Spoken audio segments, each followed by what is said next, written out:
ನಮಸ್ತೆ. ನಾನು ನಿಮ್ಮ Pushpanjali. Welcome back to my channel. First of all ನಾನು ಸಾರಿ ಕೇಳ್ಬಿಡ್ತೀನಿ ಎಲ್ಲಾರ್ನೂನು. ಏನಕ್ಕೆ ಅಂದ್ರೆ ನನ್ನ ವ್ಲಾಗ್ಸು ತುಂಬಾನೇ ಲೇಟ್ ಆಗಿ ಬರ್ತಿದೆ. ಆಕ್ಚುಲಿ ನಾನು ಅರ್ನಿ ಕಲೆಕ್ಷನ್ ಸ್ಟಾರ್ಟ್ ಮಾಡಿದಾಗ್ಲೇ ನಿಮ್ಮ ಹತ್ರ ಎಲ್ಲ ಇದ್ರ ಬಗ್ಗೆ ಒಂದು ಎಕ್ಸ್ಕ್ಯೂಸ್ ನ ಕೇಳಿದ್ದೆ. ವಾರದಲ್ಲಿ ನನಗೆ 2 ವ್ಲಾಗ್ಸ್ ಲಾಂಗ್ ವಿಡಿಯೋಸ್ ನ ಹಾಕ್ಲಿಕ್ಕೆ ಆಗೋದು ಅಂತ ಹೇಳಿ. ಬಿಕಾಸ್ ಅದು ಇದು ಎಲ್ಲ ಮೇಂಟೈನ್ ಮಾಡ್ಬೇಕಿದೆ, ಹಂಗಾಗಿ. ಸೊ ಇನ್ನ ಹಬ್ಬದ ವ್ಲಾಗ್ಸ್ ನ ಸುಮಾರು ಜನ ನೀವು ಕೇಳ್ತಿದ್ದೀರಾ. ಬಟ್ ಇದು ಹಬ್ಬಕ್ಕಿಂತ ಮುಂಚೆ ಪ್ರಿಪ್ರೇಷನ್ಸ್ ನೆಲ್ಲ ಮಾಡ್ಕೊಂಡಿದ್ದಂತ ವ್ಲಾಗ್ಸ್. ಸೊ ಫಸ್ಟ್ ಇದನ್ನ ಹಾಕ್ಬೇಕಾಗತ್ತಲ್ವಾ. ಈಗ ನಾನು ಡೈರೆಕ್ಟ್ ಹಬ್ಬದ ವ್ಲಾಗ್ ಹಾಕಿದ್ರೆ ಆಮೇಲೆ ಈ ವ್ಲಾಗ್ಸ್ನೆಲ್ಲ ಹಾಕ್ಲಿಕ್ಕೆ ಆಗಲ್ಲ. ಹಂಗಾಗಿ ಈ ವ್ಲಾಗ್ಸ್ ಅನ್ನೆಲ್ಲ ಫಸ್ಟ್ ಹಾಕ್ಬಿಟ್ಟು ಹಂಗೆ ಅಂದ್ರೆ ಲೈಕ್ ಕಂಟಿನ್ಯೂಷನ್ ಇರ್ಲಿ ಅಂತ ಅನ್ಬಿಟ್ಟು ಹಾಕ್ತಾ ಇದ್ದೀನಿ. ಸೊ ನೆಕ್ಸ್ಟ್ ವೀಕ್ ಅಲ್ಲಿ ನಾನು ಹಬ್ಬದ ವ್ಲಾಗ್ಸ್ ಅನ್ನೆಲ್ಲ ಹಾಕ್ಬಿಡ್ತೀನಿ. ಸೊ ಇನ್ನ ಇವತ್ತಿನ ದಿನ ಬಂದು ನಾನು ಅಂದ್ರೆ ಸಿಲ್ವರ್ ಐಟಮ್ಸ್ ಎಲ್ಲ ಏನೇನಿರತ್ತೆ ಹಬ್ಬಕ್ಕೆ ನಾನು ಯೂಸ್ ಮಾಡೋ ಅಂಥದ್ದು ಅದನ್ನೆಲ್ಲ ನಾವು ಯೂಶಲಿ ಮನೆಯಲ್ಲಿ ಗೋಲ್ಡ್ ಆಗ್ಲಿ ಸಿಲ್ವರ್ ಆಗ್ಲಿ ಯಾವ್ದೊಂದು ನಾವು ಇಟ್ಕೊಳ್ಳೋದಿಲ್ಲ. ಬಿಕಾಸ್ ನಿಮ್ಗೆಲ್ಲ ಗೊತ್ತೇ ಇರತ್ತೆ, ಎಲ್ಲ ಸ್ವಲ್ಪ ಸೇಫ್ಟಿ ವೈಸ್ಗೆ ನಾವು ನಾನೇ ಅಲ್ಲ ಸುಮಾರು ಜನ ಇದನ್ನ ಫಾಲೋ ಮಾಡ್ತಾರೆ. ಹಾಗೆ ಇನ್ನ ನಮ್ಮನೆಯವ್ರು ಅವಾಗವಾಗ ಆಫೀಸ್ ಕೆಲ್ಸದ ಮೇಲೆ ಹೊರಗಡೆ ಹೋಗೋದ್ರಿಂದ ನಾವು ಸೇಫ್ಟಿ ಪರ್ಪಸ್ಗೋಸ್ಕರ ಯಾವುದೇ ಒಂದು ಏನು ಅಂದ್ರೆ ಸ್ವಲ್ಪ ಇಂಪಾರ್ಟೆಂಟ್ ವಸ್ತುಗಳು ಏನಿದೆ ಯಾವುದೊಂದು ನಾವು ಮನೇಲಿ ಇಟ್ಕೊಳ್ಳೋದಕ್ಕೆ ಹೋಗೋದಿಲ್ಲ. ಪ್ರತಿ ಒಂದು ಲಾಕರ್ ಅಲ್ಲಿ ನಾವು ಇಟ್ಟಿರ್ತೀವಿ. ಸೊ ಅದನ್ನೆಲ್ಲಾನು ನಮ್ಮ ಮನೆಯವರು ನೆನೆ ಎಲ್ಲ ತಗೊಂಡ್ ಬಂದು ಇಟ್ಟಿದ್ರು ನನ್ಗೆ. ಸೊ ಅದನ್ನೆಲ್ಲ ನಾನು ಇವತ್ತು ಕ್ಲೀನ್ ಮಾಡ್ಕೊಂಡ್ಬಿಡೋಣ ಅಂತ ಅಂದ್ಬಿಟ್ಟು ಅದೆಲ್ಲ ಇವಾಗ ತೊಳೆದ್ಮೇಲೆ ಕ್ಲೀನ್ ಆಗಿ ಇಡೋದಕ್ಕೆ ಅಂದ್ಬಿಟ್ಟು ಇದನ್ನ ಫಸ್ಟ್ ಇಲ್ಲಿ ಕ್ಲೀನ್ ಮಾಡ್ಕೊಂಡು ಒಂದು ಕ್ಲಾತ್ ಎಲ್ಲ ಹಾಕ್ಬಿಡ್ತಿದೀನಿ. ಸೊ ಯಾಕಂದ್ರೆ ಈಗ ನಾವು ಪೂಜೆಗೆ ಅಂತ ಯೂಸ್ ಮಾಡೋ ಐಟಮ್ಸ್ ಅನ್ನ ನೆಲದ ಮೇಲೆಲ್ಲ ಇಟ್ರೆ ಚೆನ್ನಾಗಿರೋದಿಲ್ಲ. ಪ್ಲಸ್ ಈಗ ಓಡಾಡ್ತಾ ಇರ್ತೀವಿ ಅಲ್ವಾ, ಹಂಗಾಗಿ ಇದಾದ್ರೆ ಚೆನ್ನಾಗಿರತ್ತೆ ಅಂತ ಈ ಪ್ಲೇಸ್ ನ ಸ್ವಲ್ಪ ಎಲ್ಲ ತೆಗ್ದು ಎಲ್ಲ ನೀಟಾಗಿ ಕ್ಲೀನ್ ಮಾಡಿದ್ದೆ ಆಲ್ರೆಡಿ ಹಬ್ಬಕ್ಕೆ ಅಂತ ಅನ್ಬಿಟ್ಟು. ಬಟ್ ಆದ್ರೂ ಒಂದ್ಸತಿ ನಾವು ಪೂಜೆ ಐಟಮ್ಸ್ ಇಡ್ತೀವಿ ಅಂದಾಗ ಮತ್ತೊಂದು ಬಾರಿ ಕ್ಲೀನ್ ಮಾಡ್ಲೇಬೇಕು.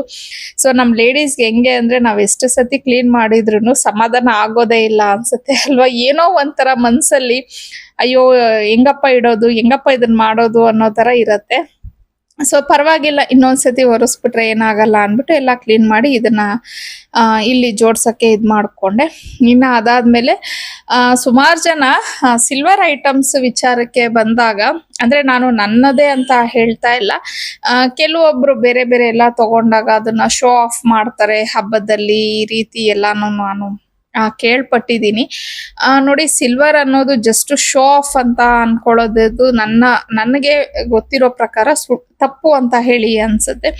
ಬಿಕಾಸ್ ಏನಕ್ಕೆ ಮಾತು ಹೇಳ್ತಿದ್ದೀನಿ ಅಂದ್ರೆ ಸಿಲ್ವರ್ ಪರ್ಚೇಸ್ ಮಾಡೋದ್ರಿಂದ ಅದು ನಮ್ಗೆ ಒಂದು ತರ ಸೇವಿಂಗ್ಸು ಸಹ ಆಗತ್ತೆ.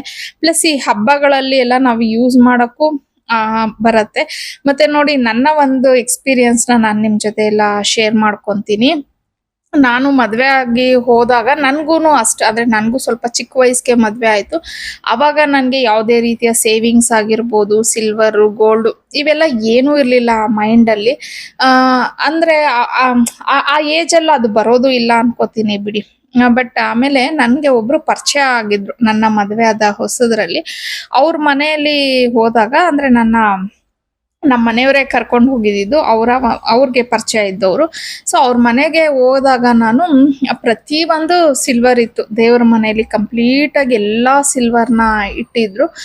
ಆಮೇಲೆ ಅವ್ರ ಹತ್ರ ತುಂಬಾ ಸಿಲ್ವರ್ ಐಟಮ್ಸ್ ಇತ್ತು. ಬಟ್ ನನ್ಗೆ ಅವಾಗ ಅನ್ನಿಸ್ತು, ಏನ್ ಇವರು ಸಿಲ್ವರ್ನ ಒಳ್ಳೆ ಸ್ಟೀಲ್ ಐಟಮ್ಸ್ ಯೂಸ್ ಮಾಡ್ದಂಗೆ ಮಾಡ್ತಾರಲ್ವಾ ಅಂತ ಹೇಳಿ ಆ ಮೂಮೆಂಟ್ ಅಲ್ಲಿ ನಾನು ಅನ್ಕೊಂಡಿದ್ದೆ. ಆಮೇಲೆ ಅವ್ರಿಗೆ ಪಾಪ ಏನಾಯ್ತೋ ಏನೋ ಗೊತ್ತಿಲ್ಲ, ಸ್ವಲ್ಪ ಫಿನಾನ್ಷಿಯಲಿ ಎಲ್ಲ ಪ್ರಾಬ್ಲಮ್ ಆಗಿ ಏನೇನೋ ಸ್ವಲ್ಪ ತುಂಬಾನೇ ಅವ್ರಿಗೆ ಪ್ರಾಬ್ಲಮ್ಸ್ ಅನ್ನೋದು ಫೇಸ್ ಮಾಡಿದ್ರು. ಆಮೇಲೆ ನನ್ಗೆ 1.5 year ಅವ್ರದ್ದು ಟಚ್ ಹೊರಟೋಯ್ತು. ಅಂದ್ರೆ ಅವರು ನಮ್ಗೆ ಕಾಂಟ್ಯಾಕ್ಟ್ ಆಗ್ಲಿಲ್ಲ. ಆಮೇಲೆ ಅಗೇನ್ ಕಾಂಟ್ಯಾಕ್ಟ್ ಆದ್ರು. ಸರಿ, ಅವ್ರ ಮನೆಗೆ ಹೋದಾಗ ಅವರು ಇದ್ದಿದ್ ರೀತಿಗೂ ಅವರು ಬೇರೆ ಮನೆಗೆ ಬಂದಿದ್ ರೀತಿಗೂ ತುಂಬಾ ವ್ಯತ್ಯಾಸ ಆಯ್ತು. ಸೊ ಆ ಟೈಮಲ್ಲಿ ಅಂದ್ರೆ ಅವರು ನನ್ಕಿಂತ ದೊಡ್ಡವರು, ಅಕ್ಕ ಅಂತಾನೆ ಮಾತಾಡ್ತಿದ್ದೆ. ಸೊ ನಾನು ಅವಾಗ ಆ ಟೈಮಲ್ಲಿ ಅವ್ರನ್ನ ನೋಡ್ಬಿಟ್ಟು ಹೇಳ್ದೆ, ಅಕ್ಕ ನೀವ್ ಹೆಂಗಿದ್ರಿ, ಇವಾಗ ಹೆಂಗಾಗಿದ್ದೀರಾ, ನಿಜವಾಗ್ಲೂ ಬೇಸರ ಆಗತ್ತೆ ನಿಮ್ಮನ್ನ ನೋಡಿದ್ರೆ ಅನ್ಬಿಟ್ಟು ನನ್ನ ಒಂದು ಫೀಲಿಂಗ್ಸ್ ನ ಎಲ್ಲ ಅವ್ರ ಹತ್ರ ಇದ್ ಮಾಡಿದಾಗ ಅವ್ರುನು ಆಗ ಕೆಲವೊಂದೆಲ್ಲ ಹೇಳ್ತಾ ಇದ್ರು, ಏನ್ ಮಾಡೋದು ಪುಷ್ಪ, ಟೈಮ್ ಒಂದೇ ತರ ಇರೋದಿಲ್ಲ ಅಂತ ಹೇಳಿ. ಸೊ ಆಮೇಲೆ ನನ್ಗೆ ಅವರಲ್ಲಿ ಅಲ್ಲಿ ನಾನು ಒಂದು ವಿಚಾರನ ಅರ್ಥ ಮಾಡ್ಕೊಂಡಿದ್ದೇನಂದ್ರೆ ಅವ್ರ ಹತ್ರ ಹೇಳದ್ನಲ್ಲ ಸಿಕ್ಕಾಪಟ್ಟೆ ಸಿಲ್ವರ್ ಐಟಮ್ಸ್ ಕಲೆಕ್ಷನ್. ಅಂದ್ರೆ ಅವ್ರಿಗೆ ಅದು ಒಂಥರ ಹೆಂಗ್ ಆಗೋಗ್ಬಿಟ್ಟಿತ್ತು ಅಂದ್ರೆ ಅವ್ರಿಗೊಂದು ಹಾಬಿ ತರ. ಅವ್ರು ಹೇಳಿದ್ರು ನನ್ಗೆ ಬಿಫೋರ್. ನಾನು ಕೇಳಿದೆ ಏನಕ್ಕ ಸಿಲ್ವರ್ ಐಟಮ್ಸ್ ಹಿಂಗ್ ಇಟ್ಕೊಂಡಿದೀರಾ ಅಂದಾಗ, ನನ್ಗೇನೋ ಗೊತ್ತಿಲ್ಲ ಪುಷ್ಪ, ನನ್ಗೆ ಯಾವಾಗೂ ಬೆಳ್ಳಿ ನೋಡಿದ್ರೆ ತಗೋಬೇಕು ಅನ್ನಿಸ್ತಾ ಇರತ್ತೆ ಅಂತ ಹೇಳಿ ಅಂತಿದ್ರು. ಅದು ಒಬ್ಬೊಬ್ಬರಿಗೆ ಒಂದೊಂದ್ ಇದಿರತ್ತಲ್ವಾ, ಹಂಗೆ. ಸೊ ಆಮೇಲೆ ಹೇಳಿದ್ರು, ಪುಷ್ಪ ನೋಡು, ನಾನು ನಿನ್ಗೆ ಹೇಳಿದ್ದೆ ನನ್ಗೆ ಬೆಳ್ಳಿ ಅಂದ್ರೆ ಎಷ್ಟಿಷ್ಟ ಅನ್ಬಿಟ್ಟು. ತಗೊಂಡು ಯಾವ ರೀತಿ ನಾನು ತೆಗ್ದಿಟ್ಟಿದ್ದೆ ಅಂದ್ರೆ, ಇವತ್ತು ನನ್ನ ಕಷ್ಟ ಕಾಲಕ್ಕೆ ನನಗೆ ಆಗಿದ್ದು ನಾನು ತೆಗ್ದಿಟ್ಟಿದ್ದಂತ ಬೆಳ್ಳಿ. ಅಣ್ಣ ಯಾವಾಗ ಅಂದ್ರೆ ಅವ್ರ ಹಸ್ಬೆಂಡ್ನ ಅಣ್ಣ ಅಂತಿದೆ, ಅಣ್ಣ ಯಾವಾಗ್ಲೂ ಅನ್ನೋರು ಬೈಯೋರು ನನ್ಗೆ, ಏನಕ್ಕೆ ಈ ತರ ದುಡ್ಡು ವೇಸ್ಟ್ ಮಾಡ್ತೀಯಾ ಅನ್ಬಿಟ್ಟು. ಆದ್ರೆ ಇವಾಗ ಅವರೇ ಒಪ್ಕೊಂಡ್ರು, ನೀನ್ ಮಾಡಿದ್ದಂತ ಕೆಲವೊಂದು ಸೇವಿಂಗ್ಸ್ ಇವತ್ತು ನಮ್ಮನ್ನ ಕಷ್ಟದಿಂದ ಪಾರ್ ಮಾಡಿದೆ ಅಂತ ಹೇಳಿ. ಸೊ ನಾನು ಎಷ್ಟೋ ಸಿಲ್ವರ್ನ ನಾನು ಮಾರಿನೇ ಇವತ್ತು ನಾವು ಸ್ವಲ್ಪ ಮಟ್ಟಿಗೆ ಈ ಲೆವೆಲ್ಗೆ ಬಂದ್ವಿ. ಆ ದೇವ್ರ ಮನೇಲಿ ಮಾತ್ರ ಇಟ್ಕೊಂಡಿದ್ರು, ಎಕ್ಸ್ಟ್ರಾದೇನಿತ್ತು ಅದನ್ನೆಲ್ಲ ಅವ್ರು ಮಾರಿ ಅವರ ಪ್ರಾಬ್ಲಮ್ಸ್ನೆಲ್ಲ ಸಾಲ್ವ್ ಮಾಡ್ಕೊಂಡಿದ್ರು. ಅವ್ರು ಹೇಳಿದ್ದ ಕೆಲವೊಂದು ವಿಚಾರಗಳು ನಿಜವಾಗ್ಲೂ ಆ ಟೈಮ್ಗೆ ನನಗೆ ಮನಸ್ಸಿಗೆ ನಾಟ್ಬಿಡ್ತು. ಅವಾಗ ನನಗೆ ಜಸ್ಟ್ ಒಂದು 20 years ಇರ್ಬೋದಿತ್ತು ಅವ್ರು ಈ ಮಾತೆಲ್ಲ ಹೇಳಿದಾಗ. ಅವಾಗಿಂದ ಈಗೇನ್ ನಾನು ನನ್ನ ಒಂದು ಸಿಲ್ವರ್ ಕಲೆಕ್ಷನ್ ಜರ್ನಿ ಅನ್ನೋದನ್ನ ಸ್ಟಾರ್ಟ್ ಮಾಡಿದೆ. ಬಿಗಿನಿಂಗ್ ಅಲ್ಲಿ ನಿಜವಾಗ್ಲೂ ನಾನು ತಗೊಂಡಿದ್ದು ತುಂಬಾ ಕಡಿಮೆ, ಅಂದ್ರೆ ಒಂದು 50 ಗ್ರಾಮು 60 ಗ್ರಾಮ್ ಲೈಕ್ ದಟ್ ಆ ತರನೇ ತಗೊಂಡೆ. ಇವನ್ ನಮ್ಮನೇಲೂ ಅಷ್ಟೇ, ನಮ್ಮನೆಯವರು ಸ್ವಲ್ಪ ಈ ಸಿಲ್ವರ್ ಎಲ್ಲ ತಗೊಳ್ಳೋದಕ್ಕೆ ಅಷ್ಟು ಸಪೋರ್ಟ್ ಮಾಡಲ್ಲ. ಈಗ ನಮ್ಮನೇಲಿ ಏನೇ ಸಿಲ್ವರ್ ಇದ್ರು ಅದ್ರಲ್ಲಿ ಅವರು 1-2 ಕೊಡ್ಸಿರ್ತಾರೇನೋ ಅಷ್ಟೇ, ಉಳ್ದಿದ್ದೆಲ್ಲ ನಾನೇ ತಗೊಂಡಿದ್ದು. ಬಿಕಾಸ್ ಅವತ್ತು ಅವ್ರು ಹೇಳಿದ್ದು ಮಾತು ನನ್ಗೆ ತುಂಬಾನೇ ಒಂಥರ ಮನ್ಸಲ್ಲಿ ಕುತ್ಕೊಂಡ್ಬಿಡ್ತು. ಹೌದು, ಸಿಲ್ವರ್ ಅನ್ನೋದು ಓನ್ಲಿ ಒಂದು ನಾವು ಇದಕ್ಕೆ ಮಾತ್ರನೇ ಅಲ್ಲ, ನಮ್ಮ ಕಷ್ಟ ಕಾಲಕ್ಕೆ ಇದು ನಮ್ಗೆ ಹೆಲ್ಪ್ಫುಲ್ ಸಹ ಆಗ್ಬೋದು. ಸೊ ಒಂದ್ ರೀತಿ ಇದು ಸೇವಿಂಗ್ಸ್ ಸಹ ಆಗುತ್ತೆ ಅಂತ ಹೇಳಿ. ಸೊ ನಾನು ಏನ್ ಹೇಳ್ತೀನಿ ಅಂದ್ರೆ, ಇದರಿಂದ ನಿಮ್ಮಲ್ಲೂ ಅಷ್ಟೇ ಸುಮಾರು ಜನ ಈಗ ನ್ಯೂಲಿ ಮ್ಯಾರಿಡ್ ಇರ್ಬೋದು, ಇಲ್ಲ ಹೊಸದಾಗಿ ನಿಮ್ದೇ ಆದ ಒಂದು ಸಂಸಾರನ ನೀವು ಸ್ಟಾರ್ಟ್ ಮಾಡೋದಿರತ್ತೆ, ಇವೆಲ್ಲ ಇರತ್ತೆ. ಸೊ ಸಣ್ಣ ಪುಟ್ಟ ಸೇವಿಂಗ್ಸ್ ನ ಮಾಡ್ಕೊಳ್ಳಿ. ಒಂದೇ ಸತಿ ನೀವು 1/4 kg 1/2 kg ತಗೋಬೇಕು ಅಂತ ಏನೂ ಇಲ್ಲ. 50 ಗ್ರಾಮಿಂದ ಸ್ಟಾರ್ಟ್ ಮಾಡ್ಕೊಳ್ಳಿ. ವರ್ಷ ಒಂದೊಂದೇ ತೆಗ್ದಿಡಿ. ಫ್ಯೂಚರ್ ಅಲ್ಲಿ ನಿಮ್ಗಾಗ್ಬೋದು ಇಲ್ಲ ನಿಮ್ ಮಕ್ಕಳಿಗಾಗ್ಬೋದು, ಅದು ಯಾವುದೇ ರೀತಿಯಲ್ಲಿ ಒಂದು ತರ ಹೆಲ್ಪ್ ಅಂತೂ ಖಂಡಿತ ಹಾಗೆ ಆಗತ್ತೆ. ಸೊ ನನ್ನ ಒಂದು ಸಿಲ್ವರ್ ಜರ್ನಿ ಹಂಗೆ ಸ್ಟಾರ್ಟ್ ಆಗಿದ್ದು. ನಾನು ಬಿಗಿನಿಂಗ್ ಅಲ್ಲೇ ಒಂದು ವ್ಲಾಗ್ ಅಲ್ಲಿ ಹೇಳಿದೆ, ನಾನು ಪ್ರತಿ ವಾರ ಏನು ದೇವರ ಹತ್ರ ಒಂದು ದಕ್ಷಿಣೆ ಅಂತ ಇಡ್ತೀವಿ, ಅದು ನನ್ನ ಕೈಲಾಗಿದ್ದಷ್ಟು ನಾನು ಇಟ್ಟು ಅದನ್ನ ಕಂಪ್ಲೀಟ್ ಆಗಿ ಸೇವ್ ಮಾಡಿ ವರ್ಷಕ್ಕೊಂದ್ಸತಿ ನಾನು ಕಂಪಲ್ಸರಿಯಾಗಿ ತೆಗಿತೀನಿ. ಸೊ ನೀವು ಹಂಗೆ ಡಿಸೈಡ್ ಮಾಡ್ಕೊಳ್ಳಿ, ಇಲ್ಲ ಅಕ್ಷಯ ತೃತೀಯನೋ ಇಲ್ಲ ಅಂದ್ರೆ ವರಮಹಾಲಕ್ಷ್ಮಿ. ಅಂದ್ರೆ ನನ್ಗೆ ವರಮಹಾಲಕ್ಷ್ಮಿ ಹಬ್ಬ ತುಂಬಾ ಚೆನ್ನಾಗಿ ಆಗಿ ಬಂದಿರೋದ್ರಿಂದ ನಾನು ವರಮಹಾಲಕ್ಷ್ಮಿ ಹಬ್ಬಕ್ಕೇನೆ ಇದನ್ನ ತೆಗ್ದಿಡ್ತೀನಿ. ಸೊ ಒಂದೇ ತೆಗ್ದು ಇಟ್ಕೊಳ್ಳಿ. ವರ್ಷನೂ ಪ್ರಯತ್ನ ಪಡಿ, ಖಂಡಿತ ಹಾಗೆ ಆಗತ್ತೆ. ನಾವ್ ಇದನ್ನ ತಗೊಳ್ಳೇಬೇಕು ಅಂತ ಅನ್ಬಿಟ್ಟು ಒಂದು ಟಾರ್ಗೆಟ್ ಅಂತ ಫಿಕ್ಸ್ ಮಾಡ್ಕೊಂಡ್ಬಿಡಿ. ಸೊ ಅವಾಗ ನೀವು ಖಂಡಿತ ಇದನ್ನ ಅಚೀವ್ ಮಾಡ್ಬೋದು. ಬಿಕಾಸ್ ನಾನು ಅದೇ ರೀತಿ ಮಾಡ್ತೀನಿ. ನಾನಿವಾಗ ನೋಡಿ, ಈಗ ಈ ವರ್ಷ ವರಮಹಾಲಕ್ಷ್ಮಿ ಹಬ್ಬ ಆಗಸ್ಟ್ ಅಲ್ಲಿ ಮುಗ್ದಿದೆ ಅಲ್ವಾ. ಆಗಸ್ಟ್ ಅಲ್ಲಿ ಈಗ ನೆಕ್ಸ್ಟ್ ನಂದೇನು ಸೇವಿಂಗ್ಸ್ ಆಗೋದಿಲ್ಲ, ಬರೋದೆಲ್ಲ ನಾನು ಹಬ್ಬಕ್ಕೆ ಖರ್ಚು ಮಾಡ್ಬಿಟ್ಟಿರ್ತೀನಿ. ಸೊ ಸೆಪ್ಟೆಂಬರ್ ಇಂದ ಸ್ಟಾರ್ಟ್ ಮಾಡ್ಕೋತೀನಿ. ಸೆಪ್ಟೆಂಬರ್ ಅಲ್ಲಿ ನಂದು ಏನೇನ್ ಮನೆ ಖರ್ಚಿದೆ, ಏನೇನು ನಾನು ಆಚೆ ಕಟ್ಟಬೇಕು, ಏನೇನಿದೆ ಪ್ರತಿಯೊಂದು ಕ್ಲಿಯರ್ ಮಾಡ್ಕೊಂಡು ನನ್ಗೆ ಆಮೇಲೆ ಉಳಿಯುತ್ತಲ್ವಾ ಅಮೌಂಟ್. ಸೊ ಅದರಲ್ಲಿ ಕೆಲವೊಂದನ್ನ ನಾನು ಗೋಲ್ಡ್ಗೆ, ಸ್ವಲ್ಪ ಅಮೌಂಟನ್ನ ಸಿಲ್ವರ್ಗೆ, ಸ್ವಲ್ಪ ಅಮೌಂಟನ್ನ ಮಕ್ಕಳಿಗೂ ಕೆಲವೊಂದು ಸೇವಿಂಗ್ಸ್ ಅದೆಲ್ಲ ನಾನು ಆಲ್ರೆಡಿ ಬ್ಲಾಗ್ಸ್ ಅಲ್ಲಿ ಹೇಳಿದ್ದೀನಿ ಏನೇನ್ ಸೇವಿಂಗ್ಸ್ ಮಾಡ್ತೀನಿ ಅಂತ, ಅದನ್ನೆಲ್ಲ ಮಾಡ್ತಿರ್ತೀನಿ.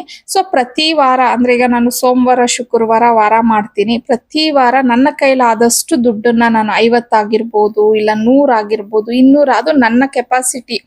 ಆ ಟೈಮ್ಗೆ ನನ್ನ ಹತ್ರ ಎಷ್ಟು ಅಮೌಂಟ್ ಇರುತ್ತೆ ಅಷ್ಟನ್ನ ನಾನು ದಕ್ಷಿಣೆ ತರ ಇಡ್ತಾ ಇರ್ತೀನಿ. ಅದನ್ನೆಲ್ಲ ಒಂದು ಪರ್ಸ್ ಅಲ್ಲಿ ಹಾಕಿ ಹಂಗೆ ಸೇವ್ ಮಾಡಿ ಇಟ್ಕೊಂತೀನಿ. ಆ ವರ್ಷಕ್ಕೊಂದ್ಸತಿ ನನ್ಗೆ ಅದೊಂದಿಷ್ಟು ಅಮೌಂಟ್ ಅಂತ ಆಗಿರತ್ತೆ. ಸೊ ಅದಾದ್ಮೇಲೂ ಕೆಲವೊಂದು ಹೇಳದ್ನಲ್ಲ ಸಿಲ್ವರ್ಗೆ ಅಂತಾನು ನಾನು ಪ್ರತಿ ತಿಂಗಳು ಒಂದು 500 ರೂಪಾಯಿಂದ ಒಂದು 1000 ರೂಪಾಯಿ ಆದ್ರೂ ಎತ್ತಿಟ್ಟೆ ಇಡ್ತೀನಿ ನಾನು. ಸೊ ಅದನ್ನೆಲ್ಲ ಇದು ಮಾಡ್ಕೊಂಡು ನಾನು ಸಿಲ್ವರ್ ಅನ್ನೋದನ್ನ ತಗೋತೀನಿ. ಸೊ ಈಗ ನಮ್ಮ ಮನೇಲಿ ಇಲ್ಲ, ಬೇರೆಯವ್ರ ಮನೇಲಿ ಇದೆ ಅಂದಿದ ತಕ್ಷಣ ಅವರು ಶೋ ಆಫೇ ಮಾಡ್ತಾರೆ ಅಂತ ಖಂಡಿತ ಅನ್ಕೊಳಕ್ ಹೋಗ್ಬೇಡಿ. ಅದು ನಿಜವಾಗ್ಲೂ ಶೋ ಆಫ್ ಅನ್ನೋದಕ್ಕಿಂತ ನಮ್ಮ ಕಷ್ಟ ಕಾಲಕ್ಕೆ ಅದು ತುಂಬಾ ಉಪಯೋಗ, ಅಂದ್ರೆ ತುಂಬಾನೇ ಉಪಯೋಗ ಆಗಿ ಬರತ್ತೆ. ಅದರಲ್ಲೂ ಇವಾಗ ಸಿಲ್ವರ್ ಮತ್ತೆ ಗೋಲ್ಡ್ ರೇಟ್ ಯಾವ ರೇಂಜ್ಗೆ ಆಗೋಗಿದೆ ಅಂತಂದ್ರೆ, ಮೊನ್ನೆ ನಮ್ಮ ಮನೆಯವರೇ ನನಗೆ ಹೇಳ್ತಾ ಇದ್ರು, ನಾನು ಯಾವ್ದೋ ಒಂದು ನನ್ನ ಮದ್ವೆ ಅದು ಹೊಸದ್ರಲ್ಲಿ ಒಂದು ಗೋಲ್ಡ್ಗೆ ತುಂಬಾ ಹಠ ಮಾಡಿ ಅವ್ರ ಹತ್ರ ಹಠ ಮಾಡಿ ತೆಗೆಸ್ಕೊಂಡಿದ್ದೆ.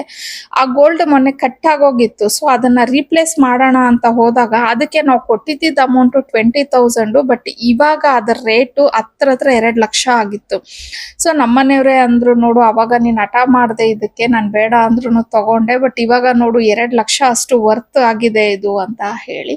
ಸೊ ಗೋಲ್ಡ್ ಆಗ್ಲಿ ಸಿಲ್ವರ್ ಆಗ್ಲಿ ಖಂಡಿತ ನಮ್ಗೆ ಅದು ಇದಾಗೋದಿಲ್ಲ. ಸೇವಿಂಗ್ಸ್ ತರಾನು ನಾವು ಅದನ್ನ ಮಾಡ್ಕೊಬಹುದು. ಸೊ ನಿಮ್ ಕೈಲಿ ಆದಷ್ಟು ಪ್ರಯತ್ನ ಪಟ್ಟು ವರ್ಷಕ್ಕೆ ಒಂದೊಂದನ್ನ ಚಿಕ್ಕದಿಂದನೇ ಸ್ಟಾರ್ಟ್ ಮಾಡ್ಕೊಳ್ಳಿ, ಪುಟ್ಟದಾಗೆ ತೆಗ್ದಿಟ್ಕೊಳ್ಳಿ. ಖಂಡಿತ ಒಂದಿನ ಅದು ಸ್ವಲ್ಪ ಜಾಸ್ತಿನೇ ಆಗುತ್ತೆ ಸಿಲ್ವರ್ ಕಲೆಕ್ಷನ್ಸ್. ಹಾಗೇನೆ ಅದು ನಮ್ಮ ಒಂದು ಫ್ಯೂಚರ್ ಕಷ್ಟಕ್ಕೂ ನಮ್ಗಾಗ್ಲಿ ಇಲ್ಲ ಮಕ್ಕಳಿಗಾಗ್ಲಿ ಖಂಡಿತ ಅದು ಹೆಲ್ಪ್ ಅಂತ ಆಗೇ ಆಗತ್ತೆ. ಸೊ ನೋಡಿದ್ರಲ್ಲ, ಸಿಲ್ವರ್ ಎಲ್ಲ ತೊಳೆದು ಎತ್ತಿಟ್ಕೊಂಡಿದ್ದಾಯ್ತು. ಮತ್ತೆ ಹಾಗೆ ನೆನ್ನೆ ನಾನು ಕ್ಲೀನ್ ಮಾಡಿದ್ದೆ, ಅದನ್ನು ಎಲ್ಲ ಅದ್ರ ಜಾಗಕ್ಕೆ ಇಟ್ಟಿದ್ದೀನಿ. ಸೊ ಈಗ ಹೇಗೇನು ನಾನು ವಿಡಿಯೋ ಕಂಟಿನ್ಯೂ ಮಾಡ್ತಿದ್ದೀನಿ ಬಿಕಾಸ್ ನಾನು ಅಮೆಝಾನಿಂದ ಒಂದು ಐಟಮ್ನ ತರಿಸಿದ್ದೆ. ಸೊ ಅದು ಆ್ಯಕ್ಚುಲಿ ಇನ್ನೂ ನಾನು ಓಪನ್ ಮಾಡಿಲ್ಲ, ಹಾಗೆ ಓಪನ್ ಮಾಡಿಕೊಂಡು ನಿಮ್ಮ ಜೊತೆ ಶೇರ್ ಮಾಡೋಣ ಅಂತ ಅಂದ್ಕೊಂಡೆ. ಏನಪ್ಪ ಇದು ಅಂತಂದರೆ ಒಂದು ಮ್ಯಾಟ್ ತರಿಸಿದ್ದೀನಿ. ನಂದು ಹೆಂಗಾಗುತ್ತೆ ಅಂದರೆ ಕೆಲವೊಂದೆಲ್ಲ ನಿಜವಾಗ್ಲೂ ಒಂಥರ ಲಾಸ್ಟ್ ಮೂಮೆಂಟಲ್ಲಿ ಪ್ಲ್ಯಾನ್ ಮಾಡೋ ಥರ ಆಗೋಗ್ಬಿಟ್ಟಿದೆ. ಇದು ಅಂದ್ಕೊಂಡಿದ್ದೆ ನಾನು ತರಿಸ್ಬೇಕು ಅಂತ ಹೇಳಿ, ಬಟ್ ಆಮೇಲೆ ಅದು ಇದು ಕೆಲಸದ ಮಧ್ಯೆ ಮರ್ತೋದೆ. ಸಾರಿ, ನಾನು ರಾಂಗ್ ಸೈಡ್ ಓಪನ್ ಮಾಡಿದೆ. ಇದು ನಾನು ಅಮ್ಮನವರು ಮುಂದೆ ಹಾಕ್ತೀನಲ್ವಾ, ಹಾಕ್ಲಿಕ್ಕೆ ಅಂತ ಹೇಳ್ಬಿಟ್ಟು, ಅಂದರೆ ಈ ತಟ್ಟೆ ಎಲ್ಲ ಜೋಡ್ಸೋಕ್ಕೆ ಅಂತ ಅಂದ್ಬಿಟ್ಟು ಅದಕ್ಕೆ ಅಂತ ಹೇಳಿ ಈ ಮ್ಯಾಟ್ನ ಬುಕ್ ಮಾಡಿದ್ದು. ಸೊ ನಾನು ನೋಡಿಲ್ಲ, ಬಟ್ ರಿವ್ಯೂಸ್ ಎಲ್ಲ ತುಂಬ ಚೆನ್ನಾಗಿತ್ತು. ನೆನ್ನೆ ಬುಕ್ ಮಾಡಿದೆ, ಅದು ನೆನ್ನೆ ಸಂಜೆ ಆಗಲೇ ಬಂದು ನಾನು ಆಗಲೇ ಸಿಲ್ವರ್ ಐಟಮ್ಸ್ ಎಲ್ಲ ತೊಳಿತಿದ್ನಲ್ವ, ದೇವ್ರ ಸಾಮಗ್ರಿಗಳು, ಆ ಟೈಮಲ್ಲೇ ಬಂತು. ಸರಿ ಯಾವತ್ತು ಕೈಯಲ್ಲಿ ಯಾಕೆ ಅಂತ ಹೇಳ್ಬಿಟ್ಟು ನಾನು ಓಪನ್ ಮಾಡಿರಲಿಲ್ಲ, ಈಗ ಮಾಡ್ತಾ ಇದ್ದೀನಿ. ಸೊ ಈ ಥರ ಇದೆ ಮ್ಯಾಟ್, ದೊಡ್ಡದಾಗಿಯೇ ಮಾಡಿದ್ದೀನಿ, ದೊಡ್ಡದೇ ಬೇಕು ಅಂತ ಹೇಳಿ ಮಾಡಿದೆ, ಚೆನ್ನಾಗಿದೆ. ಸೊ ಆಲ್ಮೋಸ್ಟು ಉದ್ದ ಬಂದು 6.5 ಫೀಟ್ ಇದೆ, 6.5 ಅಡಿನೇ ಬರುತ್ತೆ. ಅಗಲ ಬಂದು 4.5 ಅಡಿ ಬರುತ್ತೆ. ಸೊ ಸಾಕು, ಚೆನ್ನಾಗಿದೆ. ನಾನು ಎಲ್ಲಿ ಇನ್ನು ರಿಟರ್ನ್ ಹಾಕ್ಬೇಕಾಗುತ್ತಪ್ಪ ಅಂತ ಅಂದ್ಕೊಂಡೆ, ಬಟ್ ಇಲ್ಲ, ಕ್ವಾಲಿಟಿನೂ ಚೆನ್ನಾಗಿದೆ.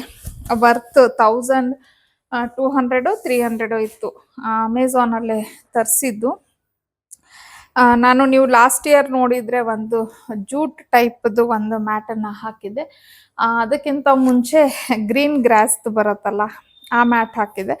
ಸೊ ಈ ವರ್ಷ ನನಗೆ ಅದೇ ರಿಪೀಟ್ ಮಾಡೋದಾ ಏನು ಅಂತ ಯೋಚನೆ ಮಾಡುವಾಗ, ಅಂದರೆ ನೋಡೋಣ ಅಂದ್ಕೊಳ್ತಿದ್ದೆ.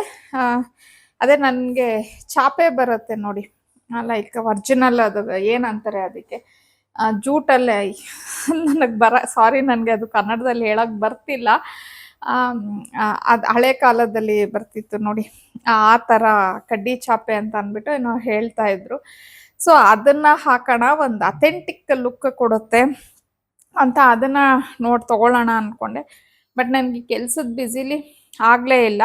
ಸೊ ಫೈನಲ್ ಆಗಿ ನಿನ್ನೆ ಮಧ್ಯಾಹ್ನ ಅಂದರೆ ಒಂದು 4 ಗಂಟೆ ಟೈಮಲ್ಲೇನೋ ಕುತ್ಕೊಂಡು ಇದನ್ನು ಬೇಗ ಇಮ್ಮಿಡಿಯೇಟಾಗಿ ನಮ್ಮ ಮನೆಯವ್ರ ಅಕೌಂಟಿಂದ ಬುಕ್ ಮಾಡಿಸ್ದೆ. ಅಂದರೆ ಅವ್ರದ್ದು ಪ್ರೈಮ್ ಇದೆ ಅಲ್ವಾ, 1 ಡೇ ಡೆಲಿವರಿ ಬಂದ್ಬಿಡತ್ತೆ. ಸೊ ಅದೊಂದು ಧೈರ್ಯ ನನಗೆ, ಏನಾದರೂ ಒಂದು ಬುಕ್ ಮಾಡೋದಕ್ಕೆ 1 ಡೇ ಡೆಲಿವರಿ ಸಿಕ್ಬಿಡತ್ತೆ ಅಂತ ಹೇಳಿ. ಚೆನ್ನಾಗಿದೆ, ಇಟ್ಕೊಬೋದು, ಏನು ವರ್ತ್ ಇದೆ. ಸೊ ಮತ್ತು ಇದು ಈಸಿಯಾಗಿ ರೀತಿ ಫೋಲ್ಡ್ ಆಗೋದ್ರಿಂದ ಜಾಸ್ತಿ ಸ್ಪೇಸು ತೊಗೊಳಲ್ಲ. ಸೊ ಇದನ್ನೆಲ್ಲ ಹಬ್ಬಕ್ಕೆ ಅಂತಲೇ ಇಟ್ಬಿಟ್ರೆ ಚೆನ್ನಾಗಿರುತ್ತೆ. ಯಾಕಂದರೆ ಈಗ ನಾನು ಲಾಸ್ಟ್ ಟೈಮೆಲ್ಲ ಯೂಸ್ ಮಾಡಿರೋಂಥ ಯಾವುದೇ ಮ್ಯಾಟ್ಸು ನಾನು ಬೇರೆ ಅಕೇಶನ್ಸ್ಗೆಲ್ಲ ಏನೂ ಯೂಸ್ ಮಾಡಿಲ್ಲ. ಅದು ಅಮ್ಮನವ್ರಿಗೆ ಹಬ್ಬಕ್ಕೆ ಆ ಥರನೇ ಇಟ್ಬಿಟ್ಟಿದ್ದೀನಿ. ಸೊ ಇದು ಒಂದು ಆ್ಯಡ್ ಆಗುತ್ತೆ. ಈಗ ನೆಕ್ಸ್ಟ್ ಇಯರ್ಗೆ ಅದನ್ನೇ ರಿಪೀಟ್ ಮತ್ತೆ ಪ್ರತಿ ವರ್ಷ ಹೊಸ ತೊಗೋತೀನಿ ಅಂತ ಏನೂ ಇಲ್ಲ. ಬಟ್ ಇದು ಒಂದು ಮೈಂಡಲ್ಲಿತ್ತು ನನಗೆ, ಅದು ಬಂದಿದೆ ನ್ಯಾಚುರಲ್ ಆಗಿ. ಅದೇ ಆಗಲೇ ಹೇಳದ್ನಲ್ಲ, ಅದು ಒಂದು ತಗೋಬೇಕು, ಚಾಪೆ ಅಂತ ಅಂದ್ಬಿಟ್ಟು ನಾವೇನು ಹೇಳ್ತೀವಿ, ಅದು ಒಂದು ಯಾವುದಾದ್ರೂ ಈ ಹಳ್ಳಿ ಸೈಡ್, ಅಂದರೆ ಎಲ್ಲಾದರೂ ನಾವು ಔಟ್ ಆಫ್ ಹೋದಾಗ ರೋಡ್ ಸೈಡ್ಸ್ ಅಲ್ಲಿ ಇಟ್ಕೊಂಡಿರ್ತಾರೆ. ಸೊ ಆ ಥರದ್ದು ಒಂದು ನೋಡ್ಬಿಟ್ಟು ನ್ಯಾಚುರಲ್ ಆಗಿ ಇರೋದನ್ನ ನೋಡಿ ತಗೊಂಡು ತೆಗ್ದಿಡ್ತೀನಿ ಅದು ಒಂದು. ಸೊ ಅದು ಇದು ಮತ್ತು ಇನ್ನೆರಡು ಇದೆ ಅಲ್ವಾ, ಅದು ಎಲ್ಲ ಬ್ಯಾಲೆನ್ಸ್ ಮಾಡಿ ಒಂದೊಂದು ವರ್ಷ ಒಂದೊಂದನ್ನು ನಾವು ಹಾಕ್ಬೋದು. ತುಂಬಾ ಚೆನ್ನಾಗಿದೆ ಕ್ವಾಲಿಟಿನೂ, ನನಗೆ ವರ್ತ್ ಅಂತಲೇ ಅನ್ನಿಸ್ತಾ ಇದೆ. ಸೊ ಇದರ ಲಿಂಕನ್ನು ನಾನು ಡಿಸ್ಕ್ರಿಪ್ಷನಲ್ಲಿ ಕೊಟ್ಟಿರ್ತೀನಿ. ಮೇ ಬಿ ನಂದು ಈ ವಿಡಿಯೋ ಬರೋ ಅಷ್ಟೊತ್ತಿಗೆ ನಿಮ್ದೆಲ್ಲ ಹಬ್ಬ ಆಗೋಗ್ಬಿಟ್ಟಿರತ್ತೇನೋ. ಸಾರಿ, ಬಿಕಾಸ್ ನನಗೆ ಬಂದಿದೆ ಅದು ಇವತ್ತು. ನಾನು ಬಿಫೋರ್ ಇದನ್ನು ಬುಕ್ಕು ಮಾಡಿರಲಿಲ್ಲ, ಹಾಗಾಗಿ ಶೇರ್ ಮಾಡೋಕ್ಕಾಗಲಿಲ್ಲ. ಸೊ ಇದನ್ನು ಲಿಂಕ್ ಹಾಕಿರ್ತೀನಿ. ಮೇ ಬಿ ನೆಕ್ಸ್ಟ್ ಈಗ ಗಣೇಶ ಹಬ್ಬ ಬರ್ತಿದೆ, ದೀಪಾವಳಿ, ಈವನ್ ದೀಪಾವಳಿಗೂ ಸುಮಾರು ಜನ ಲಕ್ಷ್ಮೀನ ಕೂರಿಸಿ ಮಾಡ್ತಾರೆ. ಸೊ ಯೂಸ್ ಆಗ್ಬೋದು ಅನ್ಕೋತೀನಿ. ಬೇರೆ ಬೇರೆ ಪರ್ಪಸ್ಗೂ ಸಹ ನಾವು ಇದನ್ನು ಹಬ್ಬಗಳಿಗೆ ಯೂಸ್ ಮಾಡ್ಕೊಬೋದು, ಗಣೇಶ ಹಬ್ಬಕ್ಕೆ, ದಸರಾ ಎಲ್ಲ ಅದಕ್ಕೂ. ಸೊ ಲಿಂಕ್ ಹಾಕಿರ್ತೀನಿ, ನಿಮ್ಗೆ ಇಂಟ್ರೆಸ್ಟ್ ಇದ್ದರೆ ಚೆಕ್ ಮಾಡಿ ನೋಡಿ. ಬಟ್ ನನಗಂತೂ ಸ್ಯಾಟಿಸ್ಫೈ ಆಯಿತು ಇದು ಪ್ರಾಡಕ್ಟ್.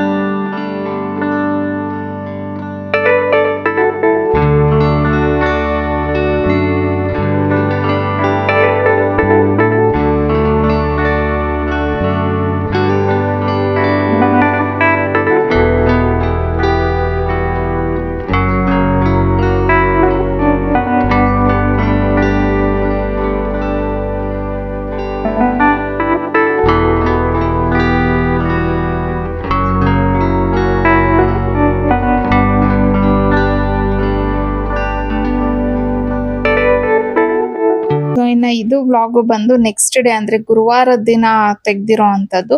ಈಗ ನೀವು ಅವಾಗ್ಲೇ ಏನ್ ನೋಡಿದ್ರಿ ಅಂದ್ರೆ ನಾನು ಸಿಲ್ವರ್ ಕ್ಲೀನ್ ಮಾಡಿದ್ದು ಎಲ್ಲ ಬುಧವಾರ ಮಾಡ್ಕೊಂಡಿದ್ದೆ. ನಾನು ಸಿಲ್ವರ್ ಎಲ್ಲ ಕ್ಲೀನ್ ಮಾಡ್ಕೊಂಡ್ರೆ ಇನ್ನ ಪಾವನಿ ಕಾಲೇಜಿಂದ ಬಂದ್ಮೇಲೆ ಅವಳು ದೇವ್ರ ಮನೆ ಎಲ್ಲ ನನ್ಗೆ ಕ್ಲೀನ್ ಮಾಡಿ ಕೊಟ್ಲು. ನಿಜವಾಗ್ಲೂ ಈ ಹಬ್ಬದ ಟೈಮಲ್ಲಿ 2 ಕೈ ಸಾಕಾಗೋದಿಲ್ಲ, ಈ ರೀತಿ ಇನ್ನೂ ಒಂದ್ 2 ಕೈ ಇರಬೇಕು.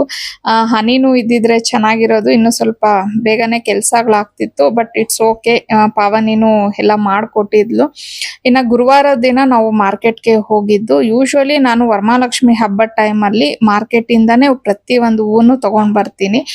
ಸರಿ, ಹಂಗಾಗಿ ಮಾರ್ಕೆಟ್ಗೆ ಹೋಗ್ಬಿಡೋಣ ಅಂತ ಪ್ಲಾನ್ ಮಾಡಿದ್ವಿ. ಇನ್ನ ನಿಮ್ಗೆಲ್ಲ ಗೊತ್ತಿರೋ ಹಂಗೆ ಗುರುವಾರದ ದಿನ ಬೆಳಗ್ಗಿನ ಜಾವ ಸಿಕ್ಕಾಪಟ್ಟೆ ಮಳೆ ಬರ್ತಾ ಇತ್ತು. ಸೊ ನಾವ್ ಯಾವಾಗ್ಲೂ 4:30-5 ಗಂಟೆ ಅಷ್ಟೊತ್ತಿಗೆ ಎದ್ಬಿಟ್ಟು ಮಾರ್ಕೆಟ್ಗೆ ಹೋಗ್ತಿದ್ವಿ. ಬಟ್ ಅವತ್ತು ಮಳೆ ಬರ್ತಿದ್ದಿದ್ ಕಾರಣ ನಮ್ಗೆ ಅಷ್ಟೊತ್ತಿಗೆ ಎದ್ದು ಹೋಗ್ಲಿಕ್ಕೆ ಆಗ್ಲಿಲ್ಲ. ವೇಟ್ ಮಾಡಿದ್ವಿ, 5:30 ಆದ್ರೂ ಬರ್ತಾನೆ ಇತ್ತು. ಸರಿ ಅಂತ ಹೇಳಿ ಆಮೇಲೆ ನನ್ಗೆ ಯಾರೋ ಒಬ್ರು ನನ್ಗೆ ಪರಿಚಯ ಇದ್ದವರು ಹೇಳಿದ್ರು, ಮಾರ್ಕೆಟ್ ಅಲ್ಲೂ ಅಲ್ಲ ಪುಷ್ಪ, ಇನ್ನೊಂದು ಕಡೆನೂ ಈ ತರ ಹೂವೆಲ್ಲ ಚೆನ್ನಾಗ್ ಸಿಗತ್ತೆ, ಆ ಕಡೆ ಒಂದ್ಸತಿ ಹೋಗಿ ನೋಡಿ ಅಂತ ಹೇಳಿ. ಸರಿ, ಬಟ್ ನಾನು ಯಾವತ್ತೂ ಹೋಗಿಲ್ಲ, ಓಕೆ ನೋಡೋಣ ಅಂತ ಅನ್ಬಿಟ್ಟು ಹೋದೆ. ಬಟ್ ಹೂ ಏನೋ ಇತ್ತು, ಆದ್ರೆ ನನ್ಗೆ ಈ ಡೆಕೋರೇಷನ್ಗೆಲ್ಲ ಬೇಕಿತ್ತಲ್ವಾ, ಅದೆಲ್ಲ ಇರ್ಲಿಲ್ಲ. ಸರಿ ಅಂತ ಹೇಳ್ಬಿಟ್ಟು, ಆದ್ರೂ ನನ್ಗೆ ಯಾಕೋ ಅಲ್ಲಿ ಹೂ ಅಷ್ಟೊಂದು ಸ್ಯಾಟಿಸ್ಫೈ ಆಗ್ಲಿಲ್ಲ. ಬಟ್ ಇರೋ ಹೂದಲ್ಲಿ ಸ್ವಲ್ಪ ಸೇವಂತಿಗೆ ಇದೆಲ್ಲ ಏನೇನ್ ಬೇಕು ಅದನ್ನೆಲ್ಲ ತಗೊಂಡೆ. ಆಮೇಲೆ ನಮ್ಮ ಮನೆಯವರು ಯಾವ ತಗೊಂಡ್ಬಿಡು ಇಲ್ಲೇ ಏನ್ ಬೇಕು ಅಂದ್ರು. ಬಟ್ ನನ್ಗೆ ಇಲ್ಲ, ನನ್ಗೆ ಅದು ಡೆಕೋರೇಷನ್ಗೆಲ್ಲ ಹೂವು ಬೇಕೇ ಬೇಕು, ಮಾರ್ಕೆಟ್ಗೆ ಹೋಗೋಣ ನಡೀರಿ ಅಂತ ಹೇಳಿ ಎಗೇನ್ ಮಾರ್ಕೆಟ್ಗೆ ಹೋದ್ವಿ. ಬಟ್ ಅಲ್ಲಿ ಹೋದ್ಮೇಲೆ ನಾನು ಏನ್ ಹೇಳ್ದೆ ಅಂದ್ರೆ, ಡೆಕೋರೇಷನ್ಗೆ ಏನೇನ್ ಬೇಕು ಅದ್ ನಾನ್ ತಗೋತೀನಿ. ಬಟ್ ಇನ್ನು ಕೆಲವೊಂದು ಹೂ ಬೇಕಿತ್ತು ನನ್ಗೆ. ಅಲ್ಲಿ ಅಷ್ಟೊಂದು ನಾನು ತಗೊಂಡ್ಲಿಲ್ಲ, ಸೇವಂತಿಗೆ ಬರೀ 1 kg ಏನೋ ತಗೊಂಡಿದ್ದೆ ಅಷ್ಟೇ. ಯಾಕಂದ್ರೆ ನಿಮ್ಗೆಲ್ಲ ಗೊತ್ತೇ ಇರತ್ತೆ, ನಾನು ಕಂಪ್ಲೀಟ್ ಆಗಿ ಹಾರಗಳನ್ನ ಮಾಡಿ ಹಾಕ್ತೀನಿ. ಎಲ್ಲದಕ್ಕೂ ಬೇಕು ಅಂದ್ರೆ 1 kg ಸೇವಂತಿಗೆ ಸಾಕಾಗೋದಿಲ್ಲ. ಸರಿ ಅಂತ ಹೇಳಿ ಇನ್ನು ಬಾಗಿಲ್ಗೆಲ್ಲ ಬೇಕಾಗತ್ತಲ್ವಾ ಅಂತ ಹೇಳ್ಬಿಟ್ಟು ಅವ್ರನ್ನ ಕಳಿಸ್ದೆ, ನೀವು ಒಂದ್ ಕಡೆ ಹೋಗಿ ಅದ್ ತಗೊಂಡ್ ಬಂದ್ಬಿಡಿ, ಇಲ್ಲಿ ಡೆಕೋರೇಷನ್ ಬೇಕಿದ್ದೆಲ್ಲ ನಾನ್ ತಗೋತೀನಿ ಅಂತ ಹೇಳಿ. ಸರಿ, ಅವ್ರು ಹೋಗೋ ಅಷ್ಟೊತ್ತಿಗೆ ನಾನು ನನ್ಗೆ ಏನೇನ್ ಬೇಕು ಅದನ್ನೆಲ್ಲ ನೋಡಿ ತಗೊಂತಾ ಇದ್ದೆ. ಮತ್ತೆ ಇನ್ನೊಂದ್ ಏನಂದ್ರೆ, ಆಕ್ಚುಲಿ ನಾವು ಪ್ಲಾನ್ ಮಾಡಿದ್ವಿ ಡೆಕೋರೇಷನ್ ಮಾಡಿಸ್ಬಿಡೋಣ, ಫ್ಲವರ್ ಡೆಕೋರೇಷನ್ ಅವ್ರನ್ನ ಕರೆಸ್ಬಿಟ್ಟು ಅಂತ ಹೇಳಿ ಒನ್ಸ್ ಅನ್ಕೊಂಡ್ವಿ. ಬಟ್ ಏನೋ ಗೊತ್ತಿಲ್ಲ, ಮಕ್ಕಳೇ ಬೇಡ ಅನ್ಬಿಟ್ರು. ಅಂದ್ರೆ ಅಮ್ಮ ಬೇಡ, ನಾವೇ ಮಾಡೋಣ ಸಿಂಪಲ್ ಆಗಿ, ಆತರ ಎಲ್ಲ ಹೆವಿ ಆಗಿ ಎಲ್ಲ ಏನೋ ಬೇಡ ಅಮ್ಮ, ಸಾಕು ನಾವು ಮಾಡೋದೇ ಸಿಂಪಲ್ ಆಗಿ ಚೆನ್ನಾಗಿರತ್ತೆ, ಅದೇ ಒಂಥರ ಸ್ಯಾಟಿಸ್ಫ್ಯಾಕ್ಷನ್ ಅನ್ನೋದು ಕೊಡುತ್ತೆ ಅಂತ ಅನ್ಬಿಟ್ಟು ಹೇಳಿದ್ರು.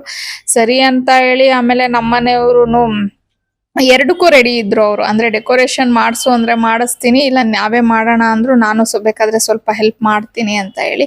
ಸರಿ ಯಾಕೋ ಯಾವತ್ತೂ ನಾವು ಮಾಡಿಸಿಲ್ಲ, ಸರಿ ಏನಕ್ಕೆ ಬಿಡು, ನಮ್ಮ ಕೈಲಾದಷ್ಟು ನಾವೇ ಸಿಂಪಲ್ ಆಗಿ ಮಾಡ್ಕೊಳ್ಳೋಣ. ಪ್ಲಸ್ ಅದು ಸ್ಪೇಸು ಚಿಕ್ಕದಾಗಿದೆ, ಅಲ್ಲಿ ಕರ್ಸಿ ಮಾಡಿಸಿದ್ರು ಅಷ್ಟೊಂದು ಚೆನ್ನಾಗಿ ಬರುತ್ತೋ ಇಲ್ವೋ ಅಂತ ಹೇಳಿ ಡಿಸೈಡ್ ಮಾಡಿಕೊಂಡು ನಾವೇ ಎಲ್ಲ ಡೆಕೋರೇಷನ್ಗೆ ಏನೇನು ಬೇಕು ಅಂದರೆ ಪ್ರತಿ ವರ್ಷ ನಾವೇ ಮಾಡ್ಕೊಳ್ಳೋದು ಸಿಂಪಲ್ ಆಗಲ್ವಾ, ಅದೇ ಥರ ಮಾಡ್ಕೊಂಡ್ವಿ.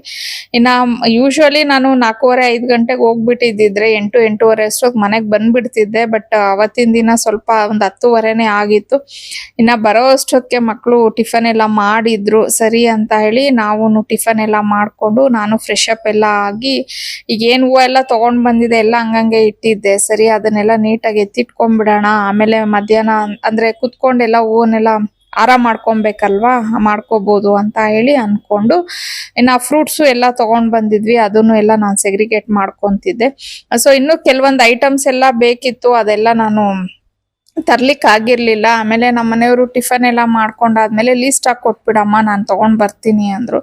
ಸರಿ ಅವ್ರು ಹೋದ್ಮೇಲೆ ನಾನು ಇದೆಲ್ಲ ಏನೇನ್ ಕೆಲಸ ಇದೆ ಇದನ್ನೆಲ್ಲ ಮಾಡ್ಕೊಂತಾ ಇದ್ದೆ. ಸೊ ಇನ್ನು ಇದ್ರದ್ದು ಕಂಟಿನ್ಯೂಷನ್ ಬ್ಲಾಗ್ ಇನ್ನೊಂದು ಹಾಕ್ತೀನಿ, ಬಿಕಾಸ್ ಇದ್ರಲ್ಲೇ ಹಾಕಿದ್ದೀನಿ ಅಂದ್ರೆ ತುಂಬಾ ಲೆಂತಿ ಆಗೋಗ್ಬಿಡತ್ತೆ. ಸೊ ಆದಷ್ಟು ಬೇಗ ಅದನ್ನ ಅಪ್ಲೋಡ್ ಮಾಡ್ತೀನಿ. ಇನ್ನು ಈ ವ್ಲಾಗ್ ನಿಲ್ಗೆ ಎಂಡ್ ಮಾಡ್ತಾ ಇದ್ದೀನಿ. ಐ ಹೋಪ್ ನಿಮ್ಗೆ ಇಷ್ಟ ಆಗಿರತ್ತೆ ಅಂತ ಹೇಳಿ ಭಾವಿಸ್ತೀನಿ. ಇಷ್ಟ ಆಗಿದ್ರೆ ಪ್ಲೀಸ್ ಲೈಕ್ ಮಾಡಿ, ಶೇರ್ ಮಾಡಿ, ಕಮೆಂಟ್ ಮಾಡಿ, ಹಾಗೆ ಸಬ್ಸ್ಕ್ರೈಬ್ ಮಾಡ್ದಿರಾ ನೋಡ್ತಿದ್ರೆ ಪ್ಲೀಸ್ ಸಬ್ಸ್ಕ್ರೈಬ್ ಮಾಡ್ಕೊಂಡು ನೋಡಿ ಅಂತ ಹೇಳ್ತಾ ಮತ್ತೊಂದು ವ್ಲಾಗ್ ಅಲ್ಲಿ ಭೇಟಿ ಆಗ್ತೀನಿ. ಅಲ್ಲಿವರೆಗೂ ಬಾಯ್, ಸಿ ಯು.